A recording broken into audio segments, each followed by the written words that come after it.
E nas últimas semanas aconteceu uma mudança de tom em relação ao governo americano, ao governo Lula. E nos próximos dias, a expectativa de um encontro entre Mauro Vieira e Marco Rubio sobre a relação econômica será discutido então o que deve acontecer entre as duas nações.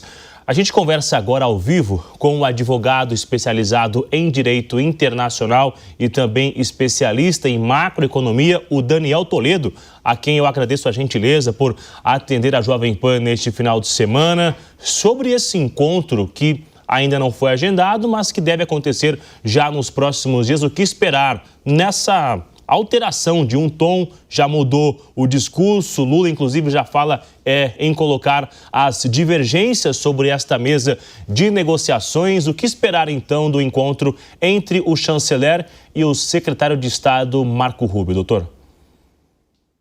Bom dia, Bruno. É um prazer imenso estar aqui com vocês. Sem dúvida nenhuma, tem muita expectativa em cima desse encontro e dessa conversa.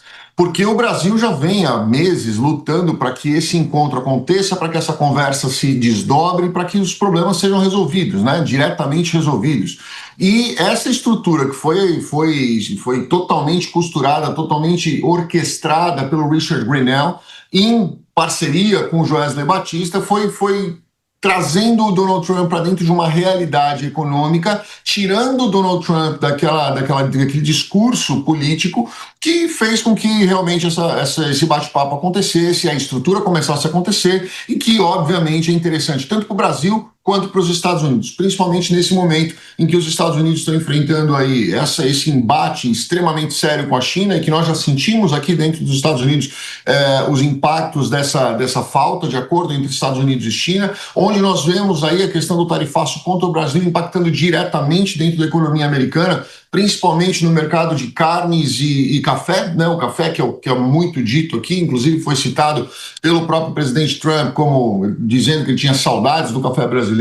Isso impacta aqui dentro do mercado com certeza absoluta. A Starbucks fechando quase 500 lojas em uma semana, obviamente que não foi especificamente por causa do café brasileiro, mas este foi um dos fatores que fez com que ela decidisse encerrar atividades de mais algumas lojas por causa do preço do café e da concorrência que ela tem com outras lojas que acabam sendo menores e tem um custo menor de produção e operação. Então, quer dizer, o Donald Trump acabou tendo diversas pressões em cima deles. A principal delas, que abriu essa linha de conversa, foi do Richard Grenell, que, inclusive, para quem não sabe, aí, foi um dos candidatos ali, uma das propostas para ser o secretário de Estado com o Donald Trump, obviamente, concorrendo ali diretamente com o Marco Rubio, e eles nitidamente não têm só ideias diferentes, eles têm aí uma questão de gestão política e geopolítica bem diferentes. Em relação a essa reversão, né? A gente consegue ver agora esse ambiente para ter uma negociação. De que forma ter essa avaliação? Alguém contou uma história errada para o governo americano sobre a situação atual? O que levou, de fato, a conseguir essa reversão até aqui sobre as sanções, né, na área comercial? Ainda é incerto se será retirado uma taxação, se será retirado as sanções aos ministros também do Supremo Tribunal Federal, mas a história que o governo americano tinha antes de conversar com o governo Lula diretamente era uma outra história que não era uma realidade, doutor? Eu vou dar a minha opinião pessoal, Bruno.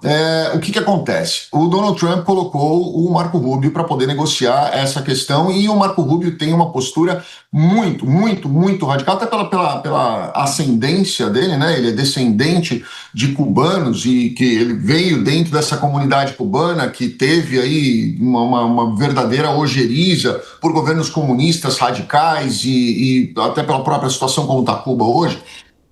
Ele teve aí, através de um assessor dele, um contato mais direto, não ele propriamente dito, mas um assessor dele mais direto com o Eduardo e com o Figueiredo, né? Eles trouxeram uma versão da história que foi colocada diretamente aquela versão da história na linguagem que o Marco Rubio tem uma verdadeira repugnância. E foi vendido isso para ele. Só que o Marco Rubio nunca pisou nesses países. E eu estou citando mais especificamente o Brasil, né? Tem outros países no qual ele criou uma ideia de como funciona um regime político e que ele criou aí diversas animosidades justamente porque ele ouviu a história, mas ele não foi ver em loco como efetivamente funcionava aquilo e como aquilo realmente estava acontecendo.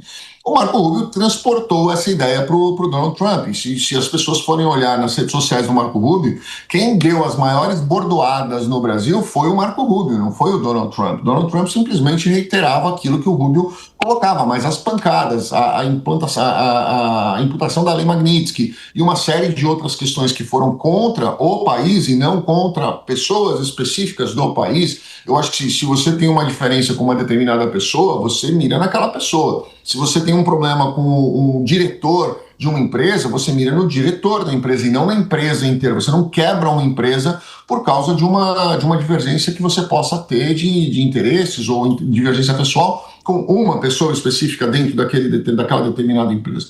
Então, criou-se isso e justamente o Rich Grenell, que é o Richard Grenell, que ele criou essa estrutura no silêncio, na diplomacia, para aproximar Joesley Batista da realidade, aliás, Joesley Batista aproximá-lo da realidade. Ele esteve, inclusive, no Brasil, conversou com pessoas dos dois lados da moeda, tanto pessoas de direita como pessoas de esquerda, e chegou ao Donald Trump. Ele, como é uma pessoa de confiança do Donald Trump, um adido de confiança do Donald Trump, ele trouxe uma realidade diferente para o Donald Trump, pouco antes do encontro da ONU, onde Donald Trump e Lula começaram a se aproximar. Isso foi feito no silêncio, porque muitas vezes, cada vez que se colocava alguma coisa na mídia, olha, vamos começar a conversar, havia uma força contrária que ia lá e trabalhava diretamente para que essa conversa não acontecesse. Então aconteceu por causa disso, aconteceu por causa do silêncio, aconteceu porque foram trazidas novas informações que foram conflitantes, falando, olha, não foi bem assim, a coisa foi assim, olha aqui a documentação, olha como a coisa está funcionando,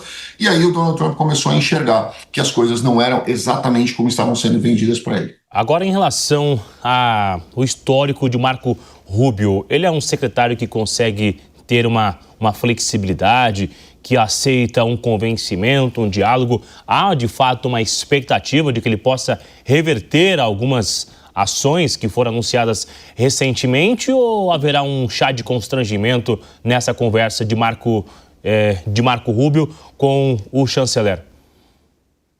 Eu acredito que não vai haver um chá de constrangimento, porque é o seguinte, primeiro o Rubio, ele é muito frio e ele é muito objetivo no que ele faz. Ele, inclusive, foi concorrente do Donald Trump aí nas eleições, em algumas eleições, inclusive, né? Não só nessa. Inclusive, quando o Donald Trump ainda era do Partido Republicano, do Partido Democrata, há 20 anos atrás, eles já tinham ali algumas animosidades ali, alguns desentendimentos. Então, assim, existe uma hierarquia. Essa hierarquia, sem dúvida nenhuma, é respeitada pelo Marco Rubio e pelos demais membros do governo americano.